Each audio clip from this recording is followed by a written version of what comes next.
এই প্রশ্নগুলো উঠে এলো তৃণমূলের বিবৃতি, তারা নাকি নরেন্দ্র মোদীর সঙ্গে রবীন্দ্রনাথ ঠাকুরকে গুলিয়ে ফেলেছেন। তাহলে রবীন্দ্রনাথ ঠাকুরকে নিয়ে কারা বড় বড় কথা বলেন, যারা রবীন্দ্রনাথ ঠাকুরকে চেনেই না?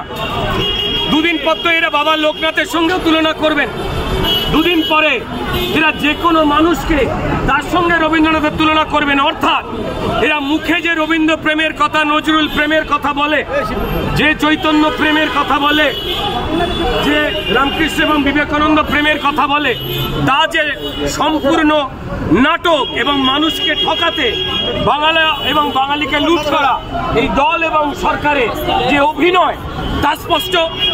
আমরা যখন রাজ্য সরকার সমগ্র পৃথিবীতে যেখানে রবীন্দ্রনাথ আঘাত পেলেন, এই ঘৃণ্য ঘটনায় ভেবেছিলাম যে কড়া শাস্তি হবে, তৃণমূল দলে কোনো সঠিক বিবৃতি হবে যে ভুল করে ফেলেছে বা অন্যায় হয়ে গেছে।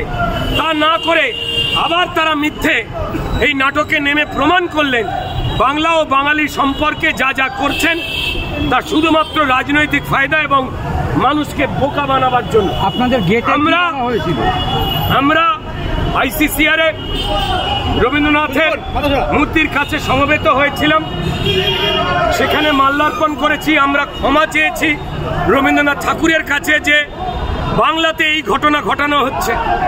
দেখুন, আইন তো আমরা হাতে তুলে নিতে পারি না, ওই বর্বর লম্পটকে তো আমরা আইন হাতে তুলে নিয়ে শাস্তি দিতে পারি না। তো তাই আমাদের কর্মসূচি সামান্য ছিল।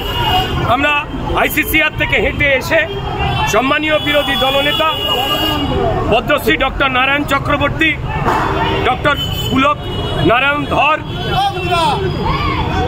আমরা কয়েকজন আমরা রবীন্দ্র সদনে রবীন্দ্রনাথ ঠাকুরের গলাতে বা চরণে আমরা মালা দেব।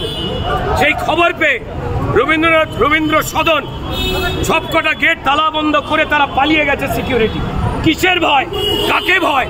রবীন্দ্র অনুরাগীদের ভয় পাচ্ছে মমতা বন্দ্যোপাধ্যায়, তার দল এবং তার সরকার। কারুর ব্যক্তিগত সম্পত্তি নয় রবীন্দ্র সদন,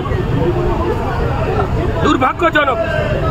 তাই কটা লাইন শুধু বলছি, সিগন্যাল থেকে সড়কে এনে রবি ঠাকুরের বলি, গীতাঞ্জলির বদলা নিতে তোমরা লিখলে কথাঞ্জলি। গীত বিতানের মান ভোলাতে কবিতা বিতানের চেষ্টা, এত লুটে খাও, রক্তটা চাও, তবুও মেটে না চেষ্টা। বাংলার মাটি বাংলার জলে কলম চালালে তুমি, লজ্জিত আজ বাংলা বাঙালি আমার জন্মভূমি। তো শেষ লাইন শুধু বলবো, যতই জ্বালাও যতই পোড়াও রবি ঠাকুরের ছবি। তৃণমূল, তোমরা যতই জ্বালাও যতই পোড়াও রবি ঠাকুরের ছবি। বাঙালির বুকে বিশ্বের মুখে থাকবেন বিশ্বকবি।